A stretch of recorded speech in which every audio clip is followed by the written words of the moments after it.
નમસ્કાર દોસ્તો, VDT Gujarati YouTube ચેનલની અંદર તમારું હાર્દિક સ્વાગત કરશો। દોસ્તો, વાત કરીએ ધંધુકાને લઈને તો અત્યારે હાલ જેમ કે ધંધુકામાં જેમ કે ધર્મેશ ભરવાડની હત્યા થઈ ત્યારે જેમ કે આગળ પણ 2022ની અંદર જેમ કે કિશન ભરવાડની હત્યા થઈ હતી। તે બાદ દોસ્તો જેમ કે અત્યારે હાલ જેમ કે બીજી હત્યાનો જેમ કે બનાવ સામે મળી રહ્યો છે ધર્મેશભાઈ ભરવાડની હત્યા। એના વિશે દોસ્તો જેમ કે આ ભાઈ શું કહેવા માગે છે ચાલો તમને હું આખો વિડીયો બતાવીશ। એ પહેલાં દોસ્તો વિડીયોને શેર કરો, ચેનલને સબસ્ક્રાઈબ કરો અને દોસ્તો જેમ કે વધુ લોકો સુધી દોસ્તો જેમ કે આ વિડીયો પહોંચાડજો, જેથી કરીને દોસ્તો જેમ કે આપણા ધર્મેશભાઈ ભરવાડને જેમ કે ન્યાય મળી રહે અને જેમ કે આરોપીને જેમ કે કડકમાં કડક દોસ્તો જેમ કે સજા મળી રહે। તો ચાલો તમને એ ભાઈ શું કહેવા માગે છે એના વિશે હું તમને આખો વિડીયો બતાવવાની કોશિશ કરીશ। જય ઠાકર, જય દ્વારકાધીશ।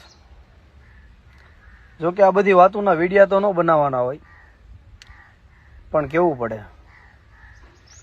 આપણા ધંધુકાની અંદર આપણા સમાજમાં 5મું મર્ડર છે। નથી સરકાર તો કાંઈ કરતી જ નથી, પણ આપણો સમાજ પણ કાંઈ કરતો નથી। પણ કહેવાય ને, આ બધી રાજકારણીયાની ચાલુ કહેવાય।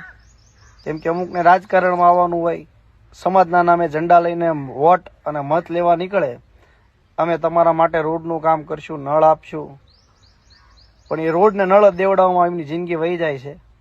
જ્યાં સમાજના દીકરા જે નવયોદ્ધા દીકરા ખોવાઈ જાય ને, એને ન્યાય દેવડાવવામાં નહીં હાલે। જય દ્વારકાધીશ।